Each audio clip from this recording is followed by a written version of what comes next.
Hihingi ka ng tulong sa PCSO. Hanapin ang link na to.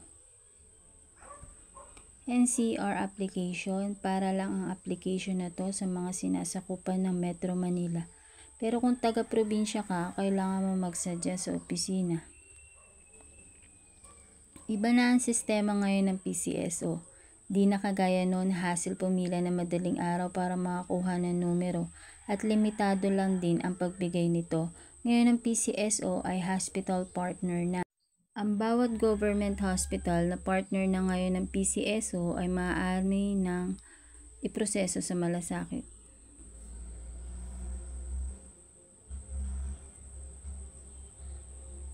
Kailangan mo pumunta sa e-service sa website ng PCSO para sa pag-download ng application.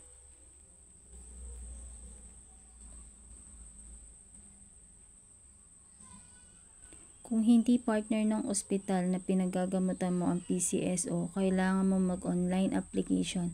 Meron itong term and condition na kailangan mo i-click para sa pag-proceed.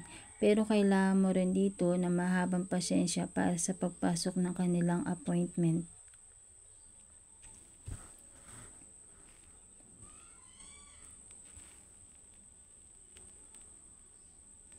Sa aking experience, nagsadya ako sa kanilang main office. Ako ay taga Bulacan kaya di ko na kailangan mag-online appointment.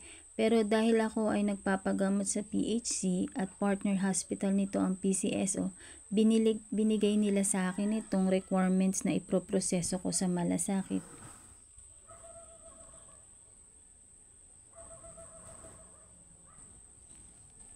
Ito ay iproproseso lamang kung ang pasyente ay naka-admit o magdi-discharge na.